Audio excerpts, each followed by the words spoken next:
ನೀವಿಬ್ರು ಯಾವಾಗಲೂ ಹೀಗೆ ನಗ್ನಗ್ತಾ ಸಂತೋಷವಾಗಿರ್ಬೇಕು. ಆಗ್ಲೇ ಮನೆಗೊಂದು ಕಳೆ. ನನ್ನ ನಗುಗೆ ನನ್ನ ಸಂತೋಷಕ್ಕೆ ನೀವೇ ಸ್ಫೂರ್ತಿ ಅಮ್ಮ. ಯಾವುದೇ ಸಂದರ್ಭ ಬಂದರೂ ಯಾವುದೇ ಪರಿಸ್ಥಿತಿಲೂ ಪ್ರಪಂಚನ ನನ್ನ ಎದುರಾಗಿ ನಿಂತರೂ ಅದನ್ನು ನಿಭಾಯಿಸಿ ನಗ್ನಗ್ತಾ ಎಲ್ಲರ ಜೊತೆ ಹೇಗಿರಬೇಕು ಅಂತ ನಿಮ್ಮನ್ನು ನೋಡಿ ಕಲ್ತಿದ್ದೀನಿ. ಈ ಮಾತನ್ನ ನಾನು ಒಪ್ತೀನಿ. ತಾಳ್ಮೆನ, ಸಂಸ್ಕಾರನ, ಜೊತೆಗೆ ಧೈರ್ಯನ ಎಲ್ಲನೂ ಅಮ್ಮನ ನೋಡಿ ಕಲಿಬೇಕು. ನಾನಂತೂ ಇವಳು ಕಾಣ್ದಿದ್ದಕ್ಕೆ ಗಾಬರಿಯಾಗಿ ಎಲ್ಲ ಕಡೆ ಹುಡ್ಕೊಬಂದೆ. ನಿಮ್ಮನ್ನ ಈ ಮನೇನ ಬಿಟ್ಟು ನಾನು ಎಲ್ಲೂ ಹೋಗಲ್ಲ.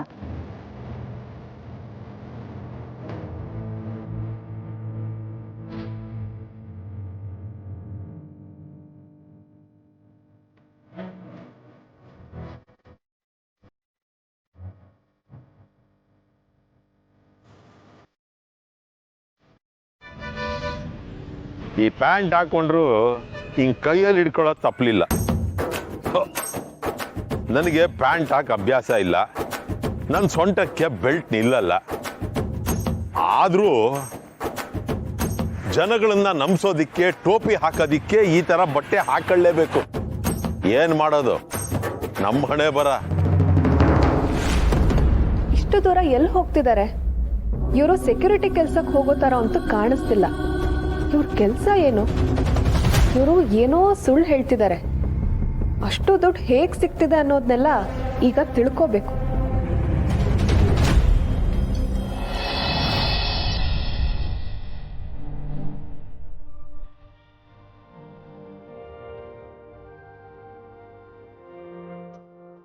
ಮೊದಲು ಅದಕ್ಕೆ ಹತ್ರ ಮಾತಾಡಬೇಕು, ಅವ್ರಿಗೆ ಸಮಾಧಾನ ಹೇಳಬೇಕು.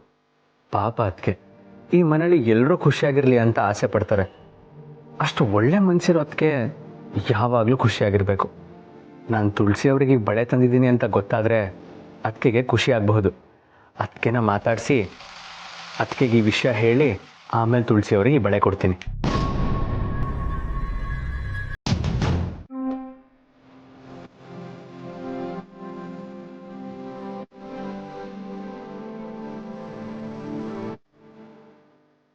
Thank you. ಎಲ್ಲರೂ ಒಟ್ಟಿಗೆ ಕೂತು ತಿನ್ಬೋದಿತ್ತು. ತಿಂಡಿ ತಿನ್ಬೇಕಾದ್ರೆ ಈ ತರ ಕೆಲಸ ಮಾಡ್ಬೇಕಾ? ಹಿಂಗ್ ಕೆಲಸ ಮಾಡ್ಕೊಂಡು ತಿಂಡಿ ತಿಂದ್ರೆ ತಿಂದಿದ್ದು ಮೈ ಹತ್ತಲ್ಲ. ಏನು ಮಾಡಲಿ ಪೂರ್ಣಿ, ಎಮರ್ಜೆನ್ಸಿ ಕೆಲಸ ಇದೆ. ಈ ಫೈಲ್ಸ್ ಎಲ್ಲ ಈಗಲೇ ರೆಡಿ ಮಾಡಿ ಮೇಲ್ ಮಾಡಬೇಕು. ಅವಿ ಬಂದ್ಯಾ? ನಿನ್ಗೂ ತಿಂಡಿ ಇಲ್ಲೇ ತತ್ತೀನಿ. ಅದಕ್ಕೆ ಒಂದು ನಿಮಿಷ. ನಂಗೆ ಗೊತ್ತಿತ್ತು ಅದಕ್ಕೆ ನೀವು ಯಾವ ಬೇಸರನೂ ಮನಸ್ಸಲ್ಲಿ ಇಟ್ಕೊಳ್ಳಲ್ಲ, ಯಾವ ಮನಸ್ತಾಪನೂ ಕ್ಯಾರಿ ಮಾಡಲ್ಲ. ಎಂಥ ಸಂದರ್ಭದಲ್ಲೂ ನೀವು ನಗ್ನಗ್ತಾನೆ ಇರ್ತೀರ. ಇವರ ಸ್ಟ್ರಾಂಗ್ ವುಮೆನ್. ಅದಕ್ಕೆ ಆ್ಯಕ್ಚುಲಿ ಹೇಳ್ಬೇಕಂದ್ರೆ ನೀವೆಲ್ರಿಗೂ ಇನ್ಸ್ಪಿರೇಷನ್. ಆಯ್ತಾಯ್ತು, ಹೊಗಳಿದ್ ಸಾಕು. ಹೊಗಳ್ತಾನೆ ಹೊಟ್ಟೆ ತುಂಬಿಸ್ಕೋಬೇಡ. ತಿಂಡಿ ತರ್ತೀನಿ ನೀರು. ಅಭಿ ಏನದು ಕೈಯಲ್ಲಿ? ಅದೇ ನಾನು ಕೇಳಬೇಕು ಅಂದ್ಕೊಂಡೆ. ಏನೋ ಅದು? ಇದು ಗಿಫ್ಟ್. ಅದಕ್ಕೆ ಗಿಫ್ಟಾ? ಯಾರಿಗೆ? ಯಾರಿಗೂ ಇಲ್ಲ, ನನಗೇನೆ. ನಿನಗೇನಾ? ಯಾರು ಕೊಟ್ಟಿದ್ದು? ಯಾರು ಕೊಟ್ಟಿದ್ದಲ್ಲ, ನಾನೇ ತಗೊಂಡಿದ್ದು. ನೀನೇ ತಗೊಂಡಿದ್ದು ಗಿಫ್ಟ್, ಅದು ನಿನಗೆ. ಏನ್ ಹೇಳ್ತಿದ್ಯಾ ಅಭಿ? ಇಲ್ಲ ಇಲ್ಲ, ಇದು ನನಗಲ್ಲ, ತುಳಸಿ ಅವ್ರಿಗೆ. ನೋಡಿದ್ರಾ, ಮೊನ್ನೆ ನೀವು ಅಮ್ಮನ್ಗೆ ಫೋಟೋ ಗಿಫ್ಟ್ ಮಾಡಿದ್ರಿ ಅಂತ.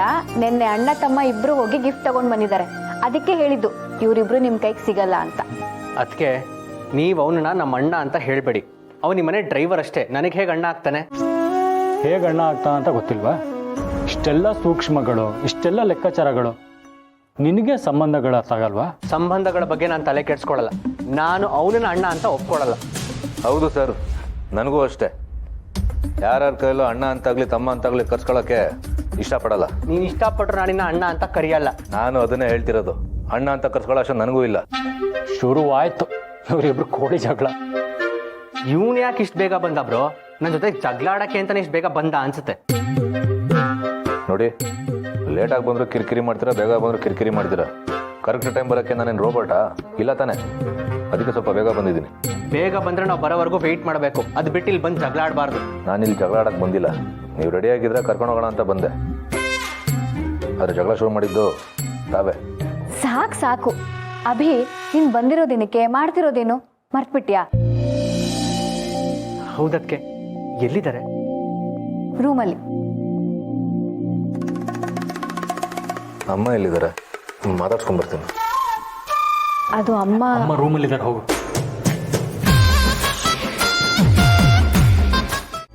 ಹಸಿರು ಬಳೆಗಳು ಅಂದರೆ ನಂಗೆ ತುಂಬ ಇಷ್ಟ. ಹಸಿರು ಬಳೆಗಳು ನಂಗೆ ಇಷ್ಟ ಅಂತ ನಿಂಗೆ ಹೇಗೆ ಗೊತ್ತಾಯ್ತು? ಅದು ಹಾಗೆ ಗೆಸ್ ಮಾಡಿದೆ. ನಿಮ್ಗಿದು ಇಷ್ಟ ಆಯ್ತಲ್ಲ, ಅಷ್ಟು ಸಾಕು.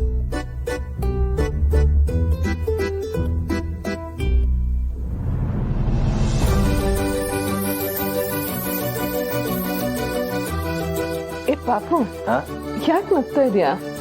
ಏನಿಲ್ಲ ಅಮ್ಮ, ನಿಮ್ಗೇನಿಷ್ಟ ಅಂತ ನನ್ನ ಹತ್ರ ನೇರವಾಗಿ ಕೇಳೋದು ಬಿಟ್ಟು ಅದೇನೋ ಪ್ರಾಜೆಕ್ಟ್ ಮಾಡಬೇಕು, ಜನರಿಗೆಲ್ಲ ಏನಿಷ್ಟ ಆಗುತ್ತೆ ಅಂತ ರಿಸರ್ಚ್ ಮಾಡ್ತಾ ಇದ್ದೀನಿ, ಹೆಂಗಸರಿಗೆಲ್ಲ ಏನು ಇಷ್ಟ ಆಗ್ಬೋದು ಅಂತ ಕೇಳಿ ಸುತ್ತಿ ಬಳಸಿ ನಿಮ್ಮ ಬಗ್ಗೆ ಕೇಳಿದೆ. ನಾನು ಅದಕ್ಕೆ ಅವ್ರಿಗೆ ಹಸಿರು ಗಾಜಿನ ಬಳೆ ಇಷ್ಟ ಆಗುತ್ತೆ ಅಂತ ಹೇಳಿದೆ. ನೋಡಿದ್ರಣ್ಣ, ನಿಮ್ಗೆ ಅದನ್ನೇ ತಂದ್ಕೊಟ್ಟಿದ್ದಾನೆ ಇವಾಗ. ಅಲ್ಲ, ಇಷ್ಟೆಲ್ಲ ಸರ್ಕಸ್ ಮಾಡೋದು ಬಿಟ್ಟು ನೇರವಾಗಿ ನಿಮ್ಮ ಬಗ್ಗೆ ನನ್ನ ಹತ್ರ ಕೇಳ್ಬೋದಿತ್ತಲ್ವಾ? ಹಾಂ, ಅಷ್ಟೆಲ್ಲ ಪರದಾಡನ. ಏನ್ ಮಾಡೋದು?